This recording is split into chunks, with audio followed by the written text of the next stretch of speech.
Якутск готовится к проведению Кубка мира по вольной борьбе среди мужчин. Сегодня организаторы представили брендбук соревнований и экипировку волонтеров. Все билеты на зрительные трибуны практически раскуплены. Сейчас все ждут оглашения списка сборной России. Когда это станет известно и как Якутия готовится к крупнейшему спортивному событию этого года, в материале Дмитрия Тымырова.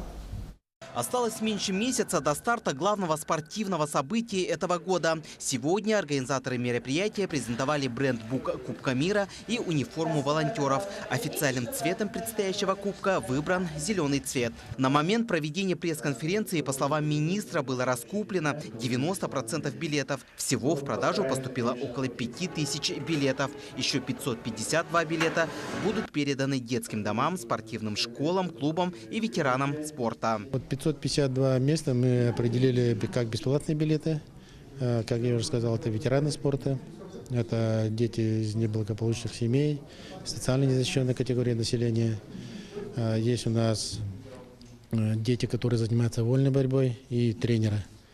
В этот состав входит 552. С ними со всеми отрабатывает определенное министерство. На сегодня их состав определен. Кто придет первый день, кто придет во второй день, все отработано.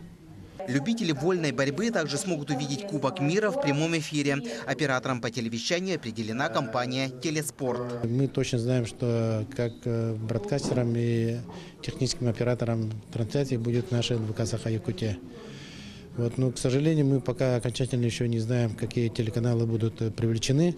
Но мы точно знаем, что где-то около 10-11 каналов стран будут покупать сигнал. Напомним, в Кубке мира планируется участие 8 стран – Россия, США, Грузия, Куба, Япония, Турция, Монголия и Иран. Предварительные заявки на участие уже получены от сборных Монголии, Японии и США. Окончательный список сборной России будет оглашен в начале марта. Я буквально созвонился вчера с главным тренером России Джамбулатом Ильичем Кидеевым. Мы обсуждали насчет сборной команды России, кто как попадет. Будет все известно на втором сборе. Это будет, наверное, в начале, марта.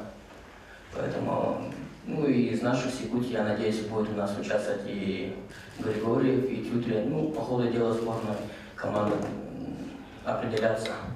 Сейчас наиболее активная работа ведется по координации волонтеров, а также подготовка спортивной площадки и мест пребывания сборных. Всего будут задействованы 100 волонтеров. А тем временем в Центре спортивной подготовки «Триумф» проводятся ремонтные работы. Буквально на днях определен фирменный стиль и макет оформления спортивной арены. Специально для соревнований подготовлены 8 сертифицированных ковров. Дмитрий Тымыров, Джилстан Иннокентьев, Якутск.